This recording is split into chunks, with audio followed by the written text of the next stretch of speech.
Beaucoup de gens de nos temps disent que la langue française est en péril, ou en d'autres termes, en PLS. Mais est-ce vraiment vrai? Ou est-ce une rumeur comme la plupart du temps? Faisons donc une analyse.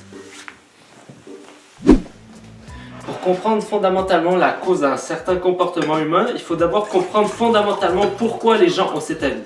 C'est certes très logique, me diriez-vous. Nous allons donc décortiquer la situation de fond en comble et nous allons donc comprendre ce qui se trame. Certaines personnes écrivent d'une manière plus qu'erratique, dans un langage plus qu'SMS. Et il y a beaucoup de gens qui pensent que cette modification de la langue française signerait le début de la fin de cette magnifique langue. Wesh Google, aurais-tu l'aimabilité de corriger mon texte, s'il te plaît? Ouh là là, tu ne sais vraiment pas écrire. Va d'abord à l'école et après on se reparle. MDR. Oh, astaghfirullah, elle a pris la grosse tête, la meuf. Mais que peut-on donc faire pour contrer cela?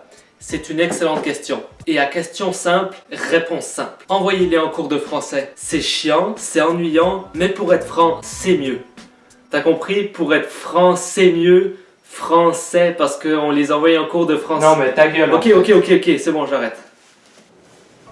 Numéro 2, la domination de l'anglais. Mais avant de vous en parler, laissez-moi reprendre ma place sur mon trône.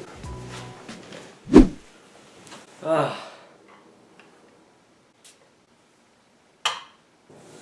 Revenons à nos moutons. L'anglais est une langue indo-européenne germanique qui domine sur Terre depuis quelques années, en partie parce que les États-Unis le parlent et c'est une superpuissance économique mondiale. En gros, superpuissance économique, grosso merdo, ça veut dire qu'ils roulent pas sur l'or. Ils roulent carrément sur le diamant. 24 carats, tout ce que tu veux. Donc beaucoup de gens délaissent leur culture et leur langue au profit de la culture américaine et de la langue anglaise. Et il y a des gens qui prennent ça très au sérieux et donc ils insultent ces gens qui admirent la culture américaine et va donc dénigrer ce pays. Et il y a des gens qui disent mais c'est n'importe quoi et qui vont jusqu'à insulter les personnes qui admirent ce pays et insulter le pays lui-même. Non, ça me touche pas, hein, je m'en bats les couilles. Mais bon, ces pigeons-là sont souvent les premiers à utiliser des technologies venant d'Amérique, à placer des mots anglais à toutes les deux phrases, et ils osent énoncer des propos blasphématoires à leur égard. Et le pire, c'est qu'ils veulent préserver la langue française comme des tarés, mais ils écrivent comme des handicapés, et ils se permettent d'être outrés.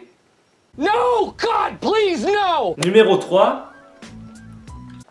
La grammaire. Bon, là on se l'avoue, ça en fait rager plus qu'un. La grammaire en français, ça s'est vraiment barré en couille. C'est pire que les maths. Et c'est pour ça qu'il y en a qui se sont dit, bon, on va changer un peu les règles pour faire ça un petit peu plus simple. Ce qui mène de nouveau au langage SMS. Mais moi, cette explication, elle me convient pas beaucoup. Parce que si tu veux absolument pas écrire, ben parle. Les technologies d'aujourd'hui, elles nous le permettent. Bon, c'est vrai qu'il faut que Google accepte d'abord. Ok Google, envoie un message à 50 Cent et dis-lui que je lui passe le bonjour. T'as cru que j'allais écrire pour toi. Démerde-toi tout seul. Donc trêve de baliverne les enfants, le français n'est pas en péril pour le moment, et donc ça ne sert à rien de s'affoler. Par contre, abonnez-vous.